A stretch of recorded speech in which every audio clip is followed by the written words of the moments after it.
লাউ, আজকের একটা বাজার থেকে বড় লাউ কিনে নিয়ে আসা হয়েছে।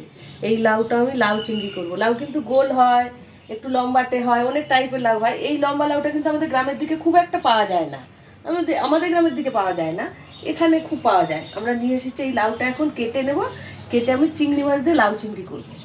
আগে আমি কেটে নিই চিংড়ি মাছ দিয়ে, কিভাবে করা হয় সেটা আমি দেখাবো। কেটে নিয়েছি লাউটা, আমি এখন এটাকে ভালো করে ছাড়িয়ে নেব, নিয়ে এটা আমি ভালোভাবে ছোটো ছোটো করে কেটে নেব। লাউটা কাটা হয়ে গেছে, এখন আমি বানাবো লাউ চিংড়ি। কিভাবে বানাচ্ছি সেটাই দেখাবো। এখন আমি গ্যাসটা জ্বেলে নিই, এর মধ্যে দেবো সামান্য তেল।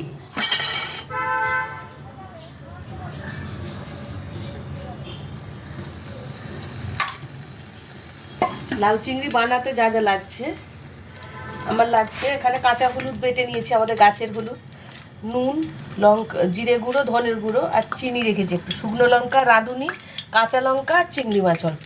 আমি এটা কাঁচা লঙ্কা দিয়ে রান্না করব। এখন আমি এই তেলের মধ্যে চিংড়ি মাছ টুকরো দিয়ে দেবো। চিংড়ি মাছটা দিয়ে দিয়েছি, একটু হাফ ভাজা মতো হয়েছে, আমি লাউগুলো সব দিয়ে দেবো। এখন এই লাউয়ের মধ্যে আমি দেবো কাঁচা লঙ্কা, 3-4টে, লাউতে বেশি ঝাল না দিলেও চলে। 3-4টে কাঁচা লঙ্কা দেবো, দেবো একটু হলুদ বাটা, দেবো নুন আন্দাজ মতো, 1 চামচের মতো জিরে গুঁড়ো আছে, 1 চামচ মতো ধনে গুঁড়ো আছে, এগুলো আমি দিয়ে দিলাম। দিয়ে এখন একটু ভালো করে নাড়াচাড়া করবেন। নাড়াচাড়া হয়ে গেছে, এখন আমি এটা জল দেবো।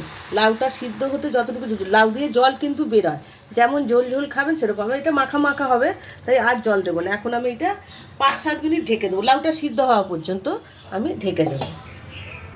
ঢাকাটা খুলে দেখি, 5-6 মিনিট হয়ে গেছে, মনে হচ্ছে সিদ্ধ হয়ে গেছে। আমি একটু খুন্তি দিয়ে চাপ দিয়ে দেখি, হ্যাঁ সিদ্ধ হয়ে গেছে।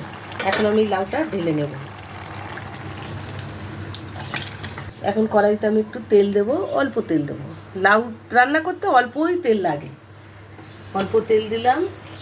এখন দেবো একটা গোটা শুকনো লঙ্কা, একটু তেজপাতা, আর দেবো রাঁধুনি ফোড়ন।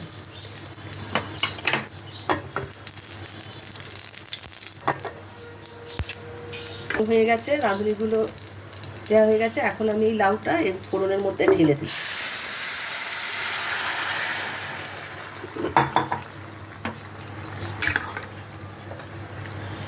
এখন দেবো আমি এর মধ্যে চিনি। আমি তখন চিনিটা দিলে একটু সিদ্ধ হতে দেরি হয়, তাই এই নামানোর আগে আমি চিনিটা দিলাম।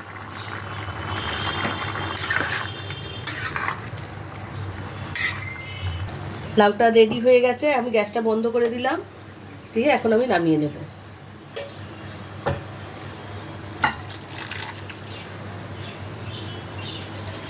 রেডি লাউ চিংড়ি। এটা ভাতের সাথেই ভালো লাগবে, এবার রুটি পরোটা যারা খান তারা সেটা দিয়েও খেতে পারেন।